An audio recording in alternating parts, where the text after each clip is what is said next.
ሰላም ጤና ይስጥልኝ ውድ የፈታ ዴሊ ተከታታዮቻችን ከሁሉ አስቀድመን አክብሮታዊ ሰላምታችን ይድረሳችሁ ብለናል። ለሰዓቱ የመራረጥናቸውን መረጃዎች ይዘን ተገኝተናል። አንኳር ጉዳዮችን በማስተዋወቅ እንጀምራለን። ጀነራሉ በርካቶችን አወዛግበዋል። ኢትዮጵያዊነትን አንፈልግም፣ ኢትዮጵያ ኢምፓየር ናት እያሉ ነው። የሸዋን ትራፊ የማትበላ ሀገረ ትግራይን መፍጠር አለብን ሲሉም ነበር። አሁን ደግሞ ጀነራሉ በሌላ አወዛጋቢ ኢትዮጵያን እንደ ሀገር በሚያጥላላ አዲስ ቃለ ምልልስ ብቅ ብለዋል። ኢትዮጵያ ላይም ተሳልቀዋል። ሰውየው በዚሁ ሐሳባቸው ብዙዎችን እያወያዩ ነው። እኛም በጥንቅራችን አካተን ይዘናል። የትራምፕ መልእክተኛ አዲስ አበባ ጉዞ መሰረዙን የተመለከተ መረጃንም አካተናል። አልጀዚራ ኤርትራና ከነጻነቷ ቀን አንስቶ ብቸኛዋ መሪ ስለሆኑት ኢሳያስ አፈወርቂ አንድ ትንታኔ ይዞ ቀርቧል።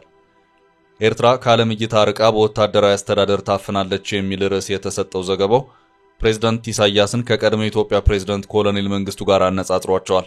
ኤርትራ ለጥቂት ጊዜ ዓለም ትኩረት እንደነበረች አንስቶ አሁን ግን እየደበዘዘች ነው ሲል ዘግቧል። ሚዲያ ኤርትራን በተመለከተ ያደረገውን ቅኝት የምንመለከት ይሆናል።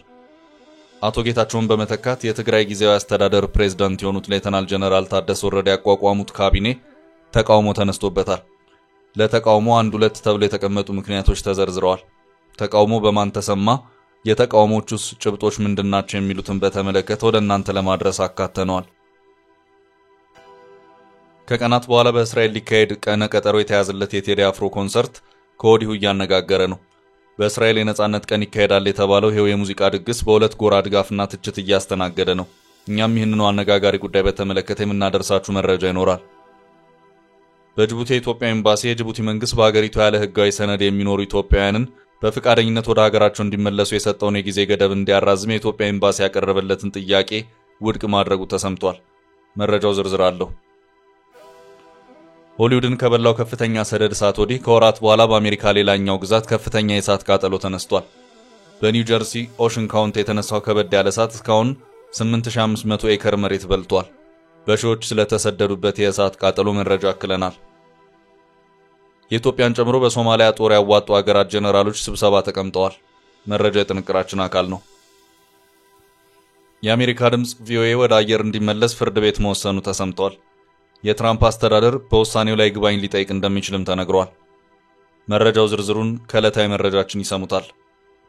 በቻናላችን የሚለቀቁት ዕለታዊ መረጃዎች በየቀኑ እንዲደርሷችሁ ቻናላችንን ላይክ፣ ሼር እና ሰብስክራይብ ያድርጉ የዕለቱ መልእክታችን ነው።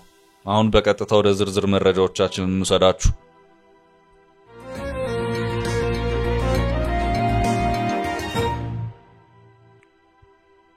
ጀነራሉ በመቀሌ ኢትዮጵያ ላይ ተሳለቁ። የጀነራሉ አወዛጋቢ ንግግር እንደቀጠለ ነው።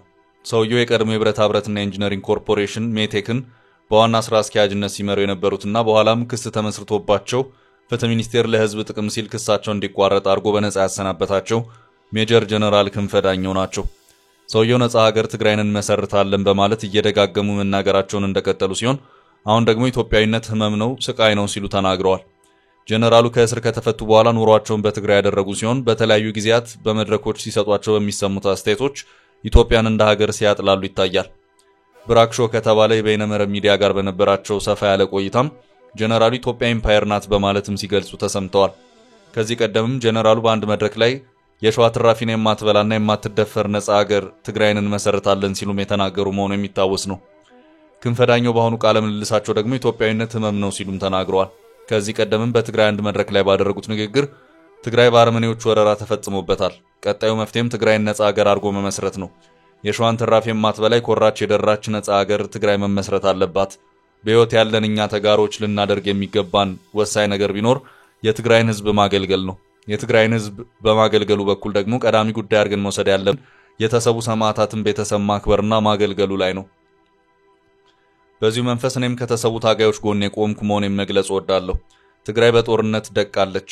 የደረሰውን አጠቃላይ ውድቀት በተመለከተ በጦርነት ደቃለች የሚለው ቃል በራሱ እንዲህ በቀላሉ የሚገልጸውም አይደለም። በአጠቃላይ ትግራይን ህልውና ሊያጠፉ በቆረጡ ኃይሎች ነው የተወረረችው። አሁን ነገሮችን ወደ ነበሩበት መመለስ ያስፈልጋል። የምንመልሰው ብዙ ነገር አለ። በእርግጥ የጠፋውን ህይወት መመለስ አንችልም። ነገር ግን የትግራይን ህዝብ ወደ ቦታው መመለስ ግን እንችላለን። አንዳንዶች በትግራይ የተፈጠረው ጦርነት የፖለቲካ ልዩነት አድርገው ሲገልጹት ይሰማል። ነገር ግን እውነታው እንደሱ አይደለም። የፖለቲካ ልዩነት ያለው አካል ወረራን አይፈጽምም።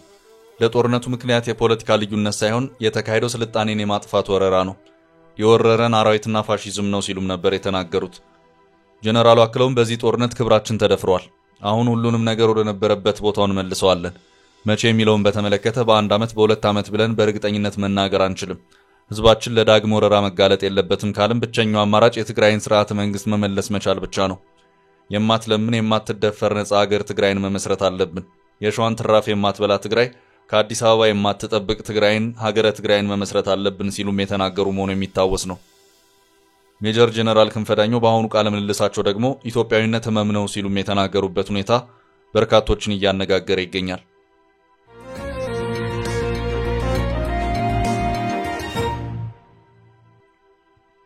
በቀጣይ መረጃ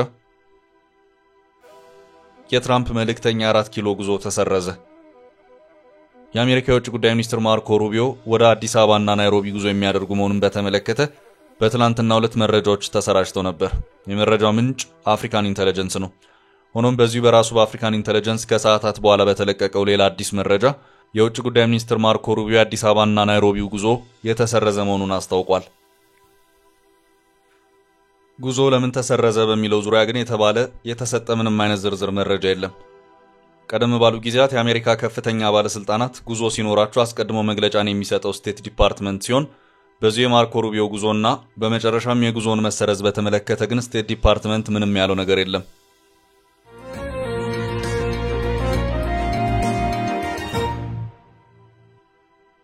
በቀጣይ ርዕሳችን ኢሳያስ እንደ መንግስቱ ኤርትራ ከዓለም አይን በድጋሚ እየራቀች ነው።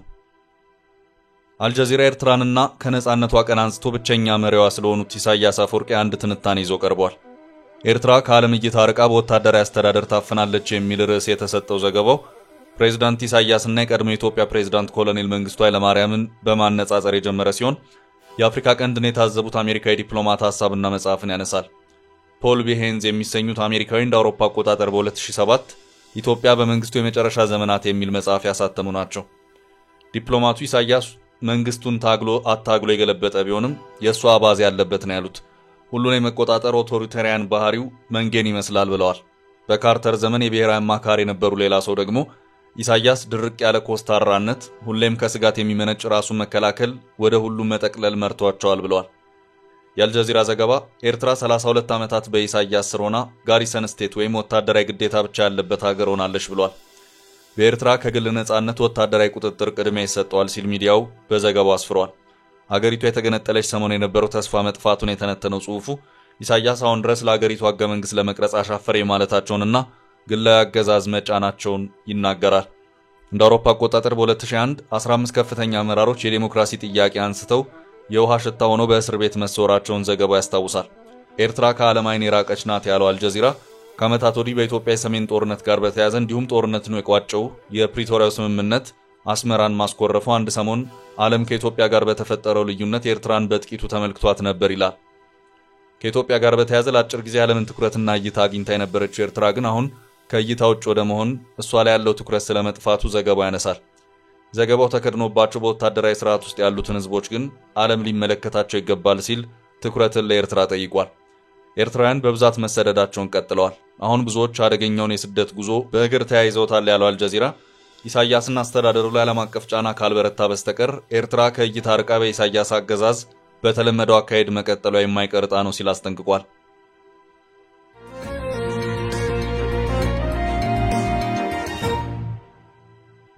ወደ ቀጣይ መረጃ አለፍ። የቴዲ አፍሮ አዲሱ ውዝግብ ከቀናት በኋላ በእስራኤል ሊካሄድ ቀጠሮ የተያዘለት የቴዲ አፍሮ ኮንሰርት ከወዲሁ እያነጋገረ ነው። በእስራኤል የነጻነት ቀን ይካሄዳል የተባለው የሙዚቃ ድግሱ በሁለት ጎራ ድጋፍና ትችት እያስተናገደ ነው። ከቅርብ ጊዜያት ወዲህ የተለያዩ ድምፃውያን ከሙዚቃ ኮንሰርቶች ጋር በተያያዘ እንዲሁ የውዝግብ ማዕከል ሲሆኑ ይስተዋላል። በተለይም በሀገሪቱ የተለያዩ አካባቢዎች ባሉ የሰላም እጦቶች አሁን ጊዜው የሙዚቃ ድግስ የሚቀርብበት አይደለም በሚል ትችቶች ሲሰነዘሩ ይደመጣል። ድምፃዊ ቴዎድሮስ ካሳሁን ቴዲ አፍሮ በተመሳሳይ ከአንድ ወር በፊት በለንደን ያካሄደው ኮንሰርቱ አስቀድሞ የውዝግብ ማዕከል ነበር። በርካቶች ይህ የሙዚቃ ድግስ መካሄድ የለበትም፣ ወቅታዊ የሀገሪቱ ሁኔታ አይፈቅድም በማለት አስቀድሞ ተቃውሟቸውን ሲያሰሙ ቆይተዋል። በሌላ ጎራ በየትኛውም ዓለም ቢሆን የተራዘመ ጦርነት በሚሆንበት ጊዜ ከጦርነት ቀጠና ውጭ ያለው ሰው ጦርነቱ ቢያሳዝነው ከተጎጂዎች ወገን ቢቆም እንኳን ስራና ህይወቱ ይቀጥላል የሚል ድምፃውያንን የሚደግፍ ሐሳብ ተነስቷል። በተለይም በአዲስ አበባ ከ3 ቀናት በኋላ እስከ 250,000 ብር የመግቢያ ዋጋ የተተመነለት የአንጋፋና ወጣት አርቲስቶች ኮንሰርት በዝግጅት ላይ ሆኖ ቴዲ አፍሮ ለይቶ በዚህ ሰዓት ኮንሰርት ማቅረቡ ስህተት ነው መባሉ ከአመክንዮ የራቀ ነው የሚል የድጋፍ መልእክትም በስፋት ተጋርቷል። በተለይም ቴዲ አፍሮ ከሰሜኑ ጦርነት አንስቶ ህዝብ ለህዝብ እንዲቀራረብ የሚያደርጉ ስራዎችን በመስራት ጎራ ሳይለይ አንድነት እንዲጠናከር የሰራ የጥበብ ሰው ነው። በተለያዩ ጊዜያትም ሰብአዊ እርዳታ ድጋፍ ለሚያስፈልጋቸው ወገኖች እጁን በመዘርጋት መልካም ዜጋነቱን አስመስክሯል ሲሉ ተቃውሞ ተገቢ እንዳልሆነ አክለው ሞግተዋል። የጎፋ የመሬት መንሸራተት ወቅት ድምጻዊ ድጋፍ በማድረግና ከባለፈው ተቃውሞ ከተሰማበት የለንደኑ ኮንሰርት ሳይቀር 1.5 ሚሊዮን ብር ለመቄዶንያ እርዳታ ማሰባሰቡን በማሳያነት ተጠቅሷል። ከአንድ ሳምንት በኋላ ኤፕሪል 30 በእስራኤል ሊካሄድ ቀጠሮ የተያዘለት ይህ የሙዚቃ ድግስን የተመለከቱ የተለያዩ ሐሳቦች በማህበራዊ ትስስር ገጾች በስፋት በመዘዋወር ላይ ይገኛሉ። ቴዲ አፍሮ ይህን የሙዚቃ ድግስ ከእስራኤል የነጻነት ክብረ በዓል ጋር በተያያዘ እንደሚያካሄድ የተገለጸ ሲሆን የኮንሰርቱ ዝርዝር መረጃዎች እስካሁን ይፋ አልተደረጉም።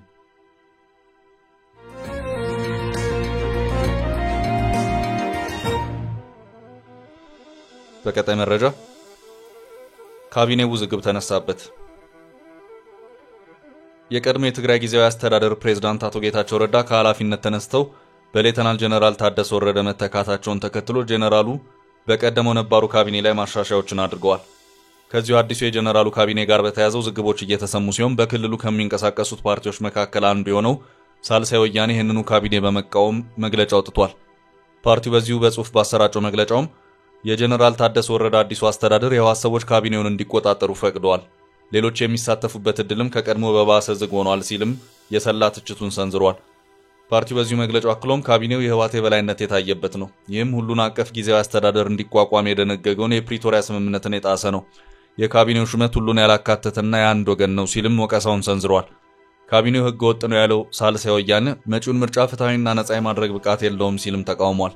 በአንድ ኃይል የበላይነት የተያዘው ጊዜያዊ አስተዳደር ለትግራይ ዘላቂ ለውጥ ማምጣት አይችልም ሲልም ፓርቲው በዚሁ መግለጫው ተቃውሞውን አሰምቷል።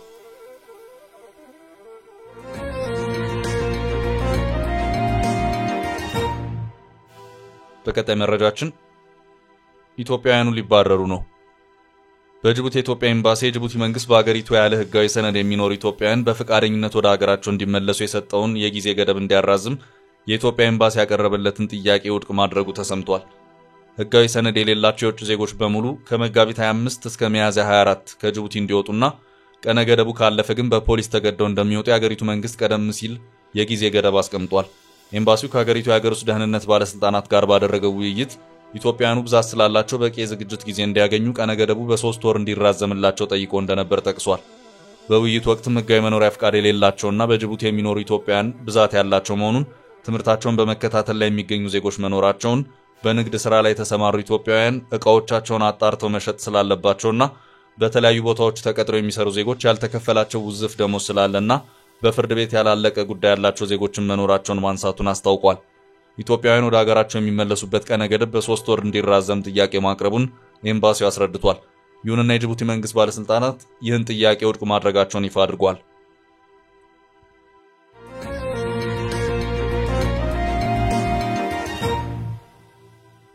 በቀጣይ ርዕስ በአሜሪካ ሌላ ሰደድ እሳት። ሆሊውድን ከበላው ከፍተኛ ሰደድ እሳት ወዲህ ከወራት በኋላ በአሜሪካ ሌላኛው ግዛት ከፍተኛ የእሳት ቃጠሎ ተነስቷል። በኒው ጀርሲ ኦሽን ካውንቲ የተነሳው ከበድ ያለ እሳት እስካሁን 8500 ኤከር መሬት በልቷል። ከ3000 በላይ ነዋሪዎች አካባቢውን ጥለው እንዲሰደዱ አስገድዷል። 13000 ቤቶች የኃይል አቅርቦት የተቋረጠባቸው ሲሆን ዛሬ ሌሊቱን የተነሳው እሳትን ለመቆጣጠር በርካታ የእሳት አደጋ ሰራተኞች ተሰማርተዋል። የአደጋ ሰራተኞች በሰዓታት ውስጥ ከእሳቱ መቆጣጠር የቻሉት 10 በመቶ ብቻ መሆኑ ተዘግቧል። በግዛቱ በተለይ ባርንጌት የተሰኘች ከተማ ከፍተኛ ውድመት ማስተናገዷን የተገለጸው። እንደ ካሊፎርኒያ ሁሉ የኒው ጀርሲ የዛሬ ሰደድ እሳት በደረቅ አየርና ከባድ ንፋስ መዛመት ይዟል። የኒው ጀርሲ የእሳት አደጋ መከላከል ተቋም እስካሁን በንብረት እንጂ በሰው ሕይወት ላይ የደረሰ ጉዳት የለም ብሏል። የአሜሪካ ብሔራዊ አየር ጠባይ ትንበያ አገልግሎት ከጆርጂያ ከተማ እስከ ኒው ጀርሲ የእሳት አደጋ ማስጠንቀቂያ አውጥቷል። በግዛቱ በቅርቡ ከ4200 በላይ ኤከር መሬት ያቃጠለ እሳት ተፈጥሮ የነበረ ሲሆን ይህም የእሳት አደጋ መከላከል አቅምን የፈተነና ያመናመነ ነበር። በኤክስ ማህበራዊ ሚዲያ በርካቶች እየተዛመተ ያለውን እሳት የሚያሳዩ ቪዲዮዎች ሲያጋሩ ተስተውለዋል።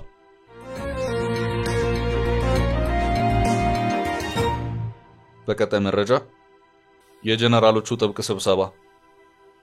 የኢትዮጵያን ጨምሮ በሶማሊያ ጦር ያዋጡ ሀገራት ጀነራሎች ስብሰባ ተቀምጠዋል።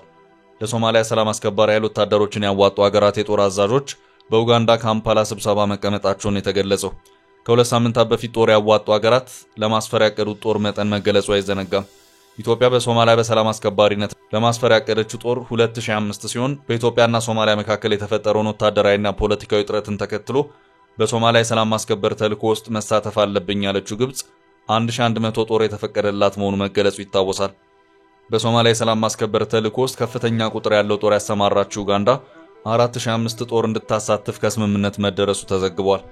ጅቡቲ 1520 ጦር ተፈቅዶላታል። አሁን ላይ በሶማሊያ አዲስ የተሰማራው ኃይል ወይም ኤዩሶም ወታደራዊ አዛዦች እያደረጉት ያለው ይህ ስብሰባ ዛሬ የተጀመረ ሲሆን እስከ አርብ የሚቆይ ነው። በስብሰባው ላይ የኡጋንዳ፣ የኬንያ፣ የቡሩንዲ፣ የኢትዮጵያና የጅቡቲ የጦር ኃላፊዎች የተገኙ ከመሆናቸውም በላይ ግብጽም ለመጀመሪያ ጊዜ ተሳትፋለች። ግብጽ የሶማሊያ ሰላም አስከባሪ ኃይልን ወታደሮችን በማዋጣት የተቀላቀለችው ዘንድሮ መሆኑ ይታወቃል። በዚህ ስብሰባ ለቀጣዩ የኤዩሶም ጠቅላላ ጉባኤ የሚሆኑ አጀንዳዎች እንደሚቀረጹ ኡጋንዳ ዲፕሎማት ዘግቧል።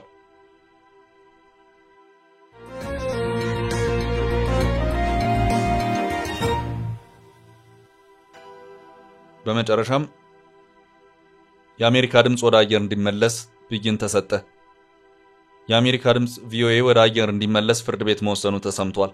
የትራምፕ አስተዳደር በውሳኔው ላይ ይግባኝ ሊጠይቅ እንደሚችልም ተነግሯል።